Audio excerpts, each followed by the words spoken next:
Welcome back to Gardner's History Garden Podcast, AP World History Deep Dives, Unit 1. This is where we explore history's most fascinating systems, structures, and civilizations. I'm your host, and today we journey to the vast mountains and valleys of the Inca Empire, where the indigenous labor system, the Mita, helped build one of the greatest civilizations the world has ever seen. The Mita system wasn't just a tax or workforce. It was a way of life. It built the majestic city of Machu Picchu, the sprawling road networks that connected the Andes, and the grand temples that honored the gods.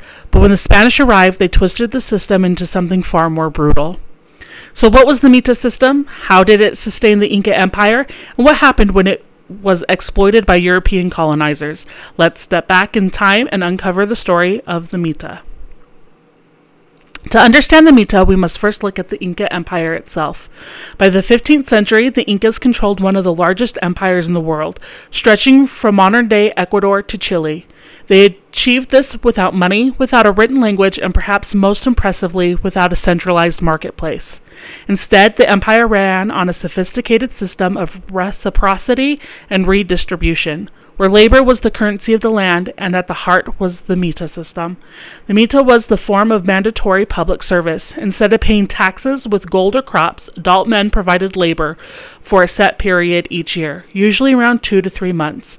In return, their families received food, protection, and goods from the state. So what kind of work did they do? Some built the Inca Road System, which stretched over 25,000 miles, one of the most impressive infrastructure projects in history.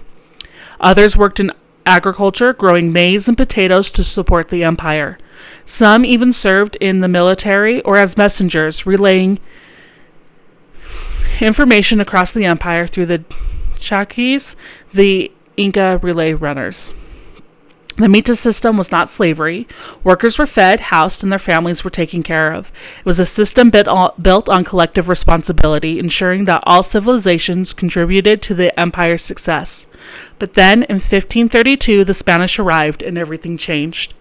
When Francisco Pizarro, the Spanish conquistador, conquered the Inca Empire, they saw an opportunity. They realized that instead of dismantling the Mita, they could manipulate it for their own benefit.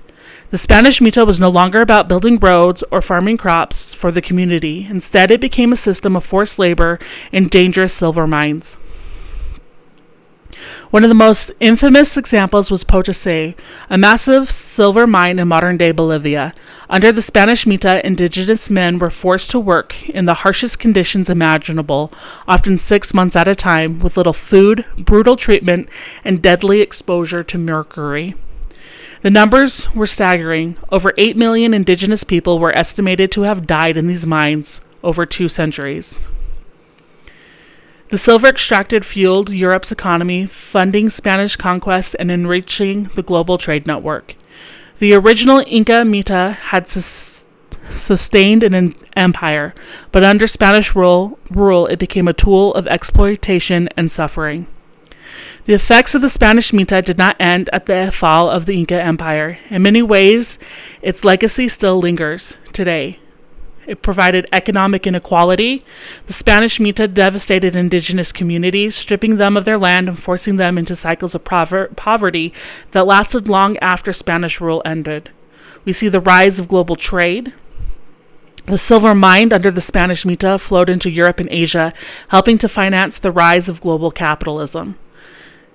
We also see indigenous resistance take place. Despite opposition, indigenous communities fought to preserve their traditions. And today, the Quechua and the Amari peoples, descendants of the Incas, continue to keep their history alive. Even in modern-day Peru, Bolivia, and Ecuador, the echoes of the Mita system can still be seen in community labor traditions, where villages come together for public work projects, a reminder of how the original Inca system was meant to be.